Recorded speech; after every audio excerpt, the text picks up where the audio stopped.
Well, thank you for attending this session in our webinar series at Cashflow Champs.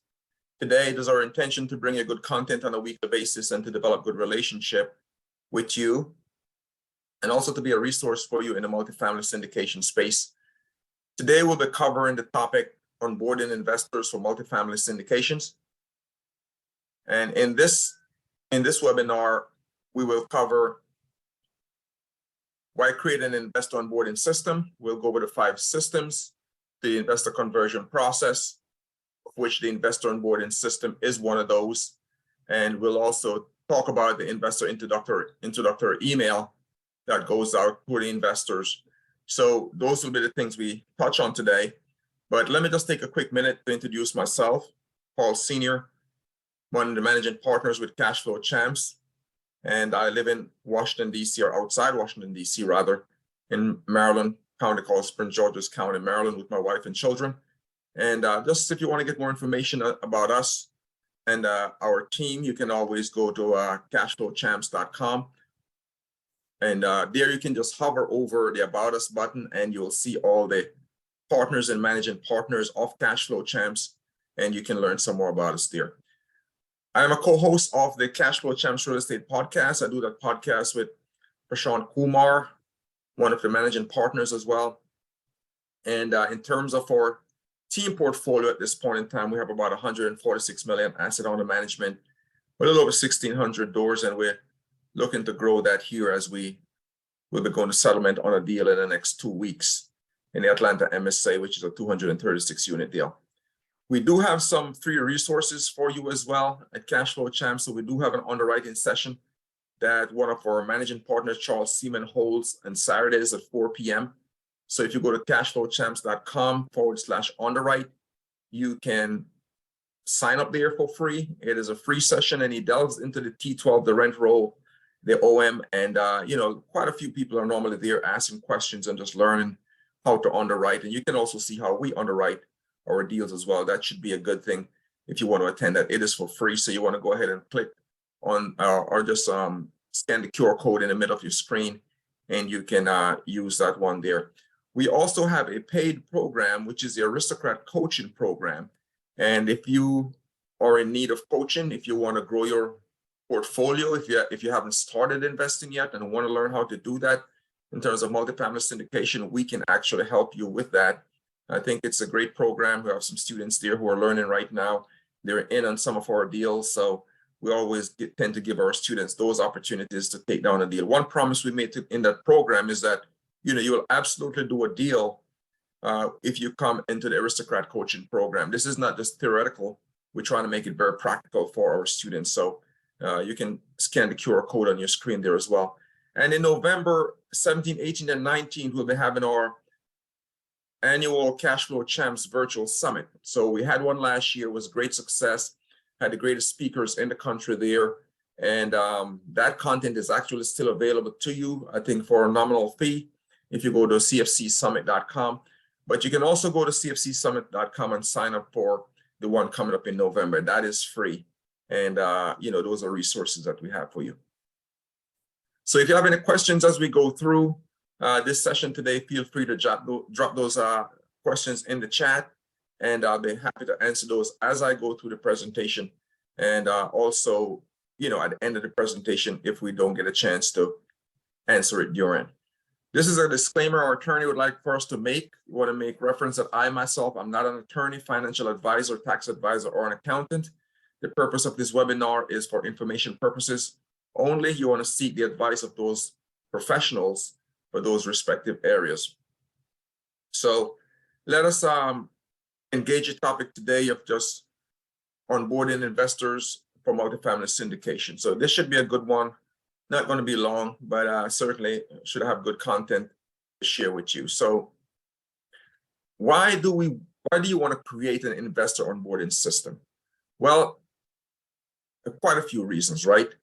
In order for you to fully engage with your investor database and to keep current with them, that's one of the reasons, right? You also want your investor onboarding system to help the syndicator or the operator to successfully convert investor leads into investor prospects, and finally into investor clients.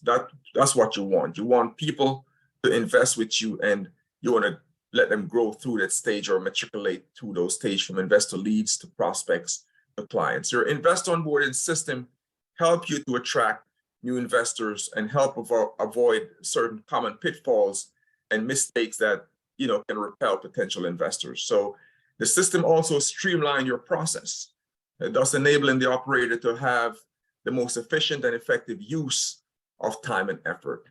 Now, there are 5 systems that complete the whole investor conversion process, and we'll do a cursory review of the first 2 systems and then delve a little more into the third. But we will focus ultimately on the investor onboarding system in this session here today. So the different systems are the gathering system, the lead magnet. You have the get to know you phase. The 4th is the investor onboarding system, which is what we will kind of focus on here today. And then you have the nurturing, right? So first is this gathering system. And we'll just do a cursory review of this. So this phase has to do with how you locate the investor prospect, right? This is where you go to social media, whether it be Facebook, LinkedIn, Instagram, and you connect with those individuals there and you bring them into your ecosystem, right? So in this gathering phase, you're mainly dealing with new leads that has not yet been vetted. So you really don't know these leads yet. These could be also prospects you attract to your landing page of your website using your lead magnet, right? So the second would be your lead magnet, right? In this step, you normally use a powerful lead magnet to help convert leads into prospect, right? So a lead magnet is just a compelling really giveaway in terms of, or something of value that you offer for free to the leads in exchange for their contact information. So it could be a webinar, it could be a white paper, it could be ebook, it could be a video. But to gain access to the lead magnet, the prospect must provide their name, their email address, and their company information. So the goal with the lead magnet is to get the leads on your email list. That is the key. You want to get those leads on your email list. So these leads are very unlikely to invest in any of your investment offering until they're actually on your email list, because once they're on your email list, then that's when the real correspondence starts. So once they're on your email list, the goal is to make them into active investors. And this is where the next step kind of takes over, which is really the get to know you phase. Now, with the first 2 systems, the gathering phase and the lead magnet, all complete sessions on their own, in their own rights, right? I mean, we can have a whole session for each of these, right? So that's just very cursory what we just done just now, but we're giving a cursory overview of them so that you can become familiar with where they are positioned in the overall process of things. So the third, which is the get to know you phase, we're going to spend a little more time here and then delve deeper, like I said, into the 4th. So the get to know you phase, we will spend a little more time, and this is the system directly preceding the investor onboarding system. And this is where we make an introductory call to the lead. The goal here is to engage the lead enough to where they're comfortable getting on the phone with you. Earlier this year, in one of our webinar series, Prashant did a series talking about making successful investor calls. That would be a good one to reference, as it actually falls in line in terms of getting the get to know you phase. So you can always go back and reference that. You want to revisit that webinar because it dealt a lot with what happens here in the get to know you phase. So in this call, you'll ask a lot of questions, a lot of introductory questions, because you want to find out the lead's interests and how best you can serve them, right? And how did they learn about you as a company, right? You want to give a high level overview of your company and of your team and of your team track record to them. You also want to dig into the lead's background a little bit. Have they invested in real estate before, right? What asset class have they invested in? Are they accredited? Are they non-accredited? Are they sophisticated investor? Are they currently looking at deals? And what preferences do they have? I mean, in terms of location. I mean, what type of asset class are they looking into? So there's a lot of questions that you probably want to feed into when you're going in this call, and also to get information from those leads. Now, these leads are in your database, and you may have communicated with them several times before via maybe newsletter or email or social media, but not on the phone, right? So don't make the mistake of thinking that these are prospects. To be a prospect, the lead has to get on the phone with you. To be a prospect, the lead has to be engaged with you. So can you have a person who invests in one of your investment offerings without speaking to you on the phone? Well, the answer is absolutely yes. It happens occasionally, but this is not the norm, right? There's not a high level of probability that this will happen frequently enough where you can kind of systematize that approach to raise equity for your deal, right? So you don't want to go about it that way, right? You don't want to make the assumption that because someone is in your database that prospect will invest in your deal, right? Many operators have big databases of people that are mostly leads, right? They have not engaged those leads enough where they can convert them, being from prospect to investors, right? It does little good as far as capital raising go to have a big database of leads and you're unable to raise the capital that you need for the deals from your database, right? So credit must be given to those operators, of course, because they have mastered step 1 and 2, where they actually gather the lead, the information, but much more work has to be done to get these leads to be converted into prospects. So the best way to gauge the viability of your database is to see how many people are engaged and actually taking action in there. Because I could make a case that, you know, having 100 active prospects in your database is probably more valuable than having 1,000 people who are not engaged. So with the investor onboarding system, what we want to do is to move them in and move them out of the database depending on their engagement, right? You're not necessarily say you're firing them, but really what you're actually doing, you're kind of slimming down your database to identify those prospects who align with your goals, who align with your vision, and that will take part in your investment offering. And it also allows you as an operator to give them the opportunity to help them financially, give them the opportunity to invest in your offering so that, you know, you can help them to build wealth. So the get to know your system works in tandem with the investor onboarding system to move the lead from that stage into what is a prospect and finally into an investor, which is kind of where we want to go. So let's just take a minute and go over the investor onboarding system now. I'm going to see if there's any questions in the chat. If you have any questions, you can put those in the chat. We're going to jump on those as we go through or at the end, like we make mention before. So let's now touch on the investor onboarding system, right? The get to know you phase work really in tandem with the investor onboarding system. So let's touch on that now. The goal of the investor onboarding system is to have the lead take specific action that you're directing them to take. So you want the lead to be engaged and to be involved. That is the whole thing. If they're more involved, if they're more engaged with you, it is very likely that they will tend to invest more with you. So engagement is a big thing here. The obvious action any syndicator or any operator would like the lead to take is, of course, to invest in one of their investment offering. That is the overall goal.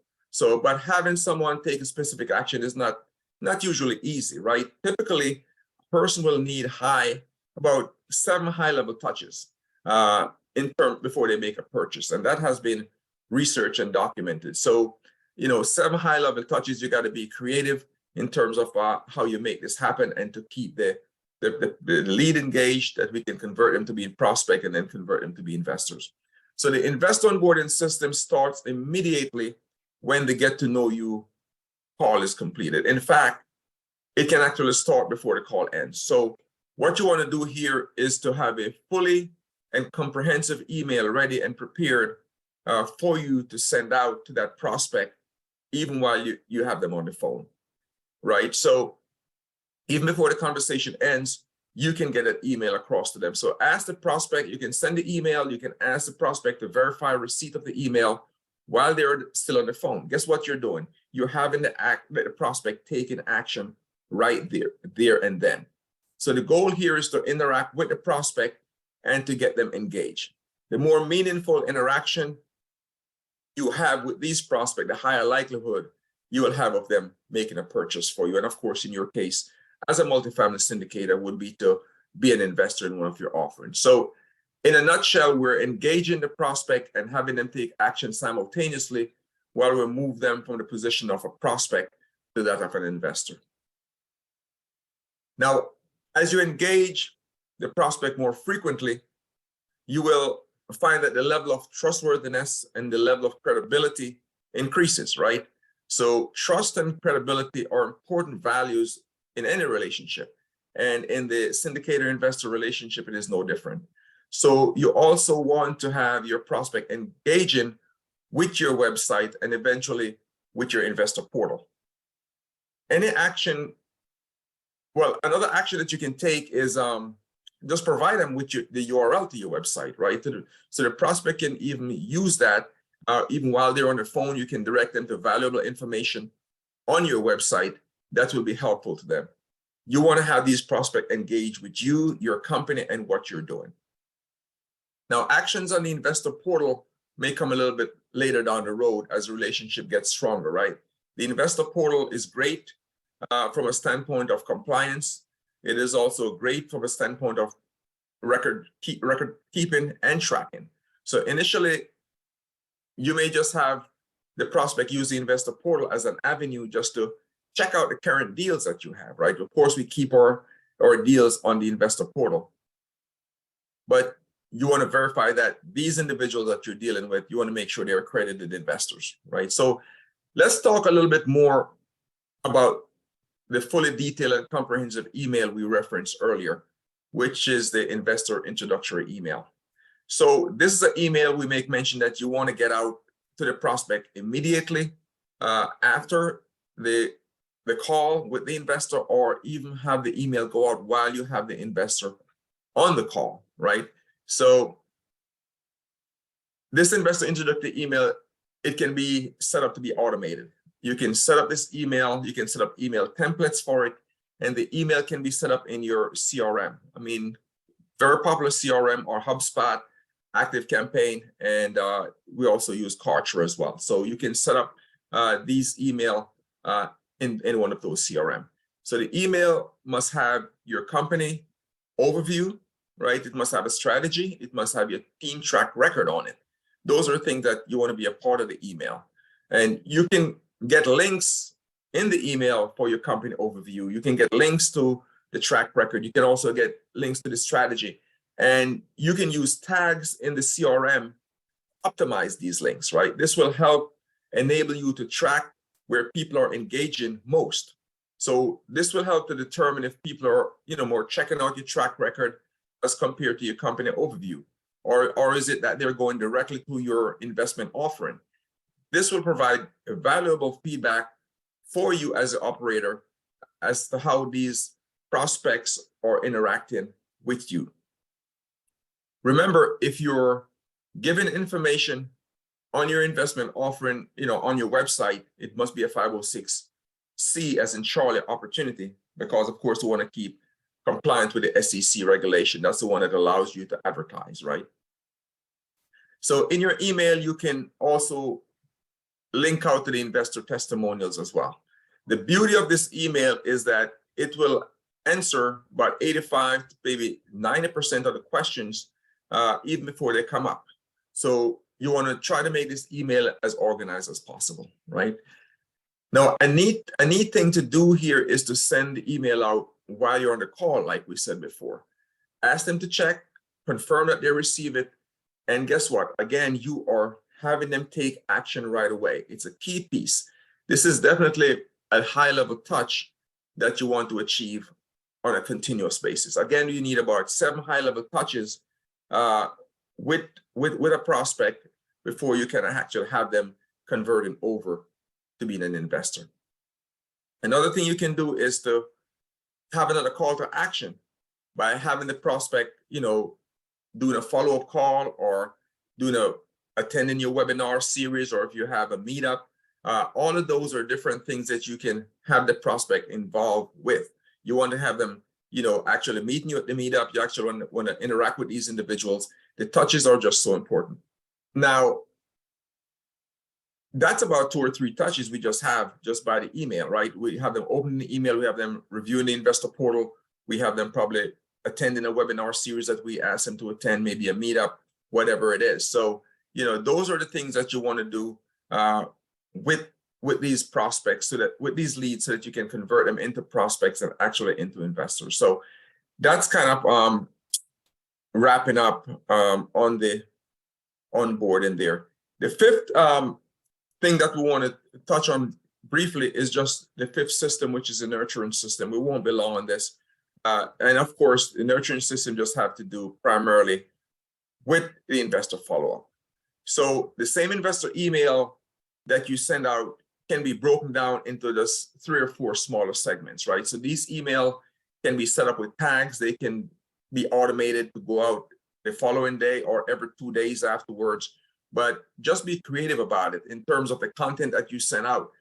In the first big email, you probably want to, make a little bit of change to it, right? Just be creative in that. For example, if you have a new opportunity that comes up, you can send out a snippet of an email that say, hey, look, we have a new opportunity that comes up.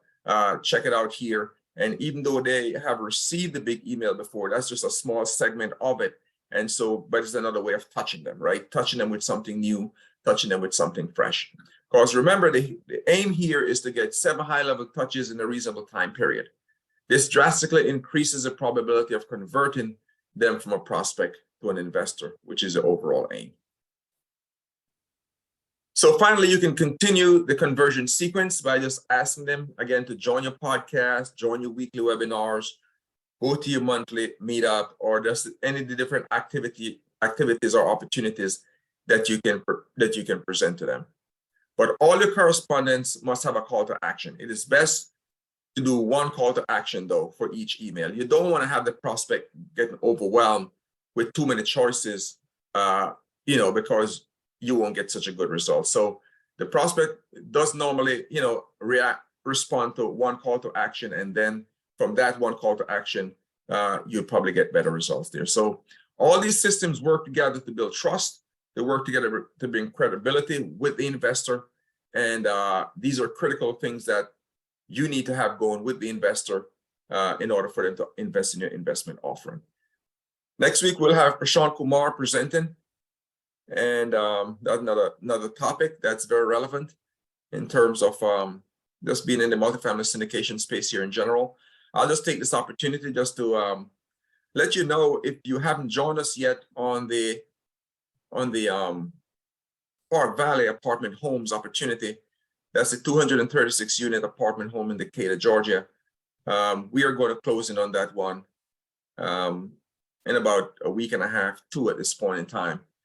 We do still have a couple slots open there if you want to join us. The returns on that deal is phenomenal. And, I think we have 8.1% cash and cash on that one.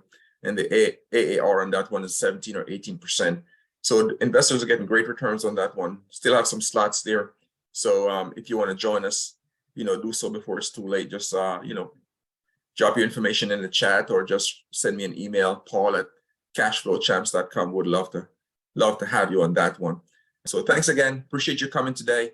Look, please join us next week again. Spread the word about these webinar series. We try to get good content out to you on a weekly basis. Appreciate you. Thanks for stopping by.